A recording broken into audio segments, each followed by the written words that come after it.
Welcome to the Slop Temple. We pray this video helps. You start by confirming power sources and accessories so you don't chase phantom problems.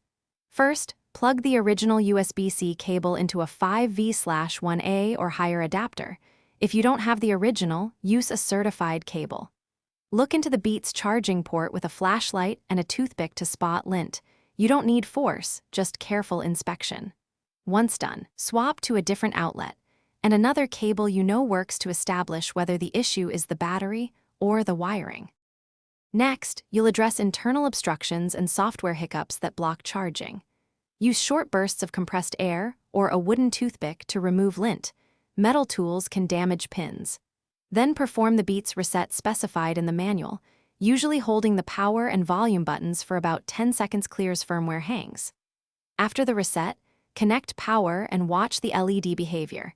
If you have a charging case or alternate power source, try that to separate battery failure from charging circuitry problems.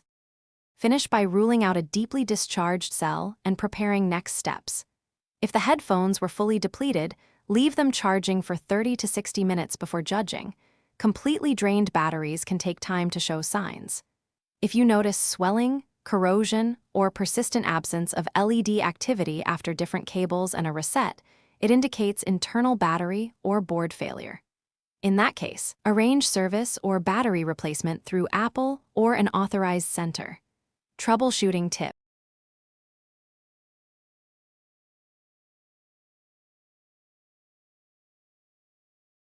Thanks for watching. Consider subscribing if we helped you.